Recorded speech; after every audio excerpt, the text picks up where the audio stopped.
नमस्कार मित्रों मित्रों यही है सही भारत यूट्यूब चैनल में आपનું હાર્દિક સ્વાગત છે। હું છું પ્રેમજીભાઈ પરમાર। મિત્રો આજે આપણે સીધા વિષય ઉપર વાત કરતા પહેલા સ્પષ્ટતા કરી લઈએ કે આજનો વિષય ભારતની વર્ણ વ્યવસ્થા અને જાતિ વ્યવસ્થાના સંદર્ભમાં બહાર આવેલી કેટલીક ઘટનાઓનો છે। એમાં કોઈ વ્યક્તિ વિશેષ, કોઈ જાતિ વિશેષ, કોઈ વર્ણ વિશેષની બદનામી થાય, અવહેલના થાય એવો કોઈ આશય નથી, પરંતુ જાગૃત નાગરિકો માટે, આમ જ નાગરિકો માટે, સામાજિક સભાનતા માટે આ બાબતો જાણવી જરૂરી છે, એટલે એની ઉપર પ્રકાશ પાડવાનો આ પ્રયાસ છે। આમ પણ ભારતનો જે જાતિગત ઇતિહાસ છે ને સમજવા જેવો છે, કારણ કે ભારતના સનાતન ધર્મ અથવા તો હિન્દુ ધર્મના કથિત લોકોનું 4 વિભાગ પાડ્યા। ભારતના કેટલાક લોકો અને ખાસ કરીને જે લોકો લખવા વાંચવાનું કામ કરતા હતા એવા લોકોએ ભારતમાં ભાગલા પાડવાની નીતિ અંગ્રેજોએ અખત્યાર કરી એવો દોષ અંગ્રેજોના માથે થોપવામાં આવે છે। પરંતુ ભારતમાં અંગ્રેજો પહેલા આવ્યા કે હિન્દુ શાસ્ત્રો પહેલા આવ્યા? મનુસ્મૃતિ અને બીજા અનેક શાસ્ત્રોની અંદર વર્ણ વિભાજન, જાતિ વિભાજનના બહુ સ્પષ્ટ આધારો પડેલા છે। એટલે ખરેખર તો ભારતમાં ભાગલા પાડો અને રાજ કરોની નીતિ કેટલાક કટ્ટરતાવાદી, મનુવાદી લોકોએ અખત્યાર કરેલી છે। અને અનેક સૈકાઓ પહેલા ભારતમાં અંગ્રેજો આવ્યા, ભારતમાં મોગલો અને મુસલમાનો આવ્યા, એ પહેલાથી ભારતમાં વર્ણ વ્યવસ્થા અને જાતિ વ્યવસ્થા હતી ને એના કારણે ભારતમાં ભાગલાઓ એટલે વિભાજન હતું। અને એ વિભાજન 1, 2, 5 નહીં, પરંતુ એ વિભાજનને એના પેટા વિભાજનો સાથે તમે સમજો તો 1 લાખ કરતા વધારે વિભાજન થયેલા છે। આજનો વિષય એ નથી, આજનો વિષય એ છે કે ભારતના અનુસૂચિત જાતિ, હું અહીંયા એનો દલિત શબ્દ ઉપયોગ કરીશ, એટલે એના માટે દલિત શબ્દ એટલા માટે ઉપયોગ કરું છું કે ઘણા બધા લોકોને સમજવામાં વધારે સરળતા રહે।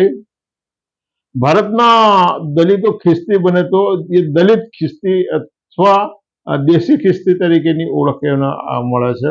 ભારતના દલિતો મુસલમાન બને તો એ દલિત મુસ્લિમ બને છે। ભારતના દલિતો શીખ બને તો એ મજહબી શીખ અથવા તો રામદાસિયા શીખ તરીકે ઓળખ પ્રસ્થાપિત થયા છે। એટલે ભારતના દલિતો આ હિન્દુ ધર્મને લાત મારીને બીજે જાય તો ત્યાં પણ એમની સાથે પેલી જે જાતિ ઠોકી બેસાડવામાં આવેલી છે એ અકબંધ રહે છે। અને એની સાથેના અમુક વ્યવહારો નિષેધ થતા હોય છે, છતાંય જે જાતિની ઓળખ છે એ જાતિ અને વર્ણની ઓળખ અકબંધ રહી છે। એટલે હવે એક નવી જાતિનું નિર્માણ કેટલાક મનુવાદી પરિબળોએ કર્યું છે। હવે નવી જાતિનું નિર્માણ કેટલાક મનુવાદી પરિબળોએ કર્યું છે, અને આ પ્રક્રિયા લાંબા ગાળાથી ભૂગર્ભમાં ચાલી રહી હતી। હમણાં એક જે વિડીયો બહાર આવ્યો છે, ઉત્તર પ્રદેશના મેરઠની અંદર ઉત્તર પ્રદેશના દલિતોએ બ્રાહ્મણત્વ પ્રાપ્ત કર્યું। 10,000 લોકોને એક સાથે દલિતમાંથી બ્રાહ્મણ બનાવવામાં આવ્યા, અને એમાં તૈયાર કરેલા પોપટો જે ટોનમાં વાત કરી રહ્યા છે, જે અવાજમાં વાત કરી રહ્યા છે, એ એમનો પોતાનો અંતરાત્માનો અથવા તો એમની પોતાની સમજણનો અવાજ નથી, પરંતુ બીજા લોકોએ એમને તૈયાર કરવામાં આવ્યા છે। એ અત્યાર સુધી જાતિવાદની, જાતિભેદની વાતો કરે છે, તો શું એમને જે એ વિડીયોની અંદર જે સવાલો છે એ સવાલોની સાથે હવે નવો સવાલ એ પેદા થયો છે કે આ લોકો જે દલિતોએ બ્રાહ્મણત્વ પ્રાપ્ત કર્યું, એટલે હવે બ્રાહ્મણ જે પરંપરાગત બ્રાહ્મણો છે એની સાથે રોટી બેટી વ્યવહાર ચાલુ થશે। આ જે નવા બ્રાહ્મણો બન્યા છે, દલિત બ્રાહ્મણ, એ દલિત બ્રાહ્મણની જ એમને ઓળખ મળવાની છે। એમની સાથે ક્ષત્રિય લોકો રોટી અને બેટીનો વ્યવહાર કરશે, વૈશ્ય લોકો એમની સાથે રોટી બેટીનો વ્યવહાર કરશે? ના, આવું નહીં થાય, કારણ કે ભારતની સમાજ રચનામાં જે કટ્ટરતાવાદી મનુવાદીઓ છે એ વિભાજનનું કામ કરી રહ્યા છે, અને આ એક વધુ વિભાજન છે દલિતોની અંદર, એક આ વધારાનું વિભાજન છે। શું છે? દલિતોમાં એક આ વધારાનું વિભાજન છે, કારણ કે ભારતની સમગ્ર ભારતના કોઈ પણ પ્રદેશ, આસામ હોય અથવા ઓખા હોય, કાશ્મીર હોય અથવા કન્યાકુમારી, આ ભારતની જ્યાં જ્યાં સરહદ પહોંચે છે અને જ્યાં જ્યાં હિન્દુત્વની અસર છે એવા તમામ પ્રદેશોની અંદર ભારતની અનુસૂચિત જાતિના લોકો એટલે ભારતના દલિતો સારા વસ્ત્રો નથી પહેરી શકતા, સારા ચશ્મા નથી પહેરી શકતા, મૂછ નથી રાખી શકતા, એ સારું અન્ન ગ્રહણ કરી શકતા નથી, એ સારા આવાસો રહેવું અથવા તો સારા આવાસો બનવા એ પણ એમના માટે એક દુષ્કર બાબત, કલ્પનાની બાબત બની જાય છે. અનુસૂચિત જાતિ સિવાયના જે સ્મશાનો હોય એ અનુસૂચિત જાતિના લોકોના દલિતો માટે ઉપયોગ નથી થઈ શકતો અને એવા 1000 કરતા વધારે કિસ્સાઓ બહાર આવ્યા છે કે એ અનુસૂચિત જાતિના મૃતદેહને કલાકો સુધી લઈને રસ્તા ઉપર રઝળવું પડ્યું છે. ઉત્તર પ્રદેશ અને બીજા પ્રદેશોની અંદર બિન અનુસૂચિત જાતિના સ્મશાનનો ઉપયોગ કરવાના કારણે હત્યાઓ થવાના અનેક બનાવો બન્યા છે. અનુસૂચિત જાતિનો કોઈ ફૂટડો યુવાન બિન અનુસૂચિત જાતિની કન્યાઓ સાથે લગ્ન ગ્રંથિથી જોડાય અથવા તો એની જોડે એની સાથે સંબંધો હોય, એની સાથે વાર્તાલાપ ચાલતો હોય, એની સાથે મળવાનું ચાલતું હોય તો એવા લોકોની ક્રૂર હત્યાઓ થઈ છે. જીવતા સળગાવી દીધા ગુજરાતમાં અને ભારતની અંદર આવા 1 લાખ કરતા વધારે બનાવો બન્યા છે. સારા વાજિંત્રો વગાડો, સારી મોજડી પહેરો, માથે સાફો બાંધો, એના કારણે હત્યાઓ થઈ છે, હુમલાઓ થઈ છે અને ગુજરાત અને સમગ્ર ભારતની અંદર અનુસૂચિત જાતિના યુવાનો ઘોડાચડી કરે એટલે વરઘોડા કાઢે તો એ વરઘોડાઓ અટકાવવામાં આવ્યા છે. એના કારણે સામાજિક બહિષ્કાર થયા છે અને એના કારણે હત્યાના બનાવ બન્યા છે. એમના રસ્તાનો પણ ઉપયોગ ના થઈ શકે. 1981ની અંદર મીનાક્ષીપુરના 1000 દલિતોએ જે હિન્દુ ધર્મ છોડી અને મુસ્લિમ ધર્મ અંગીકાર કર્યો. એમના લાખ અભિનંદન એટલા માટે કે એ લોકો બિન અનુસૂચિત જાતિના લોકોનો રસ્તાનો પણ ઉપયોગ નતા કરતા. બીજા બધા તો અનેક પ્રકારના નિષેધ હતા, અનેક પ્રકારના અનાચાર હતા, પણ એમાં એક અનાચાર એ પણ હતો કે એ લોકો મીનાક્ષીપુરમના 1000 દલિતો બિન દલિતો માટે ઉપયોગમાં લેવાતા રસ્તાનો પણ ઉપયોગ નહોતા કરી શક્યા અને છતાંય એ સમયે સાધના નામના સામાયિકે એમ કે આ જે ધર્માંતર થયું છે એની પાછળ વિદેશોનું નાણું અને ગુનાખોરી કામ કરે છે એવા અહેવાલ એમણે પ્રસિદ્ધ કરેલા હતા. ધાર્મિક પ્રક્રિયાઓ હોય, પ્રાણ પ્રતિષ્ઠા મહોત્સવ હોય અથવા તો એની અંદર ઈરાદાપૂર્વક અનુસૂચિત જાતિના લોકોનો પ્રચ્છન્ન બહિષ્કાર કરવામાં, એનો જાહેર બહિષ્કાર, પ્રચ્છન્ન બહિષ્કાર કરવામાં, એમની અવગણના કરવામાં આવે, એમણે રાખેલા સમૂહ ભોજનમાં એમના માટે અલગ ભોજનની વ્યવસ્થા કરવામાં આવે, એમનો વાસણો પોતાના ઘેરથી લાવવાનો આદેશ કરવામાં આવે. બનાસકાંઠા જિલ્લામાં છેલ્લો એક સાંસ્કૃતિક કાર્યક્રમમાં અનુસૂચિત જાતિના લોકોનો ફાળો પણ દેવામાં નહોતો આવ્યો. ગુજરાતના અમરેલી અને બીજા જિલ્લાઓમાં હમણાં અનુસૂચિત જાતિના યુવાનોની જે હત્યા બની છે એ જાતિ ભેદ સિવાય શું છે, જાતિ દ્વેષ સિવાય શું છે? અને આ બધાનો તમે વિરોધ કરો, તમે તમારા સ્વમાનના અધિકાર માટે તમે સારા કપડાં પહેરો, સારા વસ્ત્રો પહેરો, તમે મોટરસાયકલ ઉપર જાઓ, તમે મોટરસાયકલથી ઓવરટેક કરો તો પણ તમારી ઉપર અનાચાર થાય અને તમે તમારા બંધારણીય માનવીય હક ભોગવવાનો જ્યારે પ્રયાસ કરો અને તમારી ઉપર જ્યારે અનાચાર થાય એનો વિરોધ કરો તો છેલ્લે તમારો સામાજિક બહિષ્કાર કરવામાં. આ સામાજિક બહિષ્કારથી પણ વાત પૂરી થતી નથી.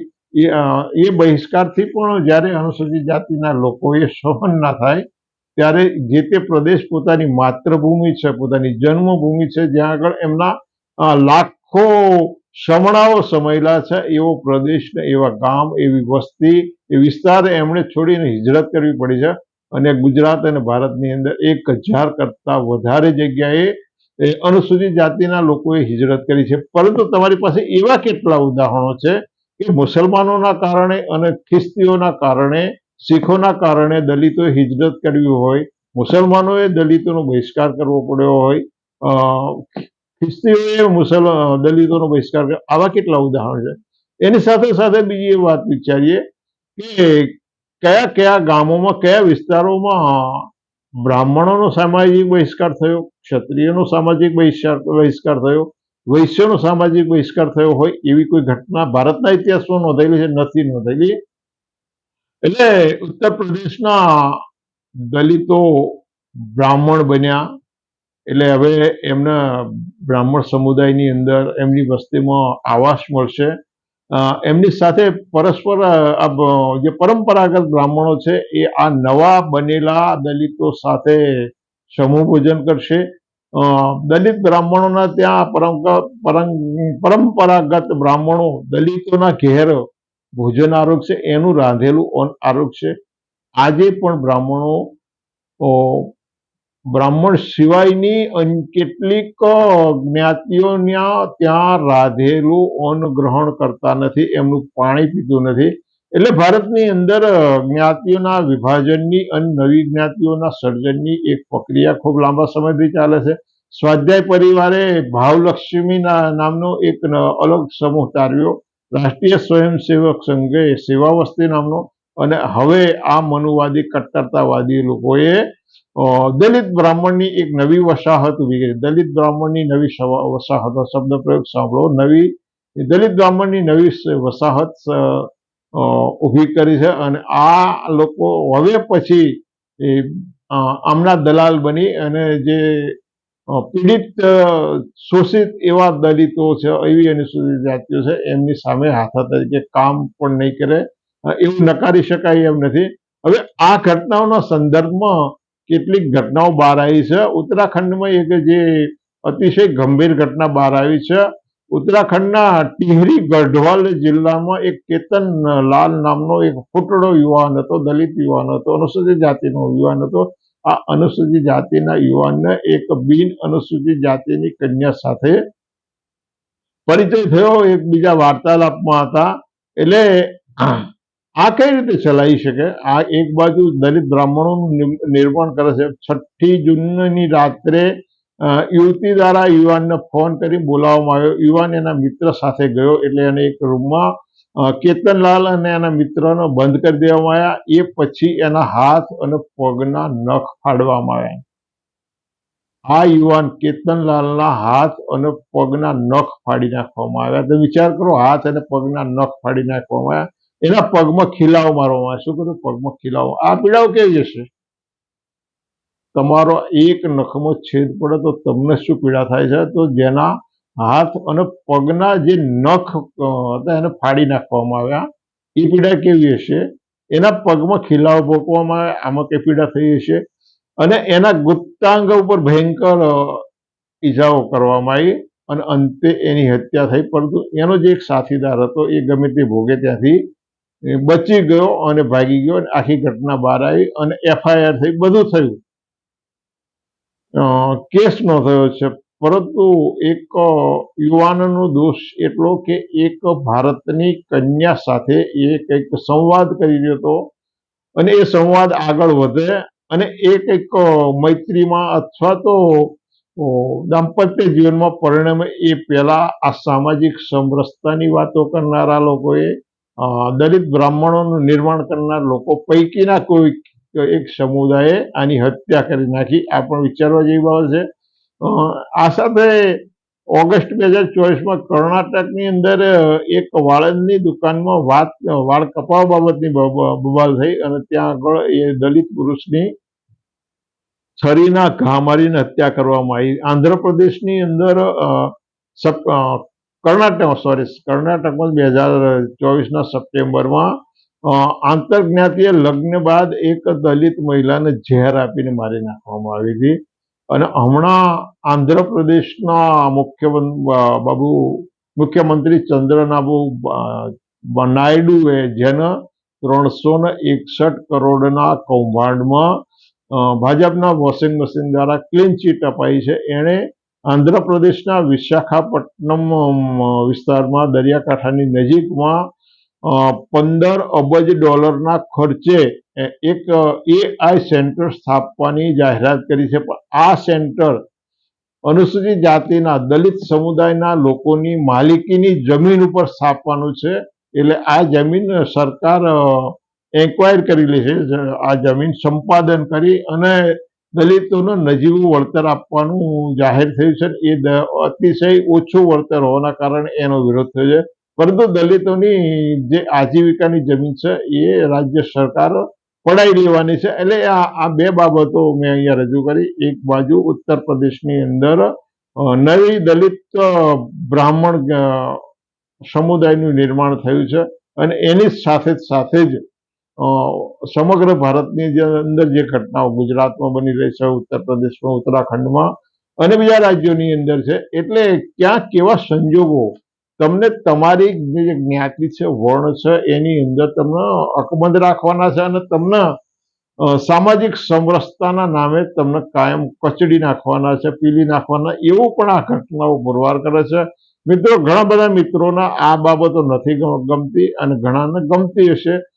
ના ગમતી હોય તમારો વિષય છે, પરંતુ જે સત્ય હકીકતો હોય, વાસ્તવિક ઘટનાઓ આધારિત હકીકતો હોય, એને સામાજિક સભાનતા માટે મારે જાહેરમાં લાવવી એ એક ફરજ બને છે. એ ફરજના ભાગરૂપે મેં અહીં રજૂઆત કરી છે. જેને યોગ્ય લાગે એ આ ચેનલ સબસ્ક્રાઈબ કરો, લાઈક કરો. ન યોગ્ય લાગે તો એ તમારો વિષય છે. ફરી મળીશું. આવજો.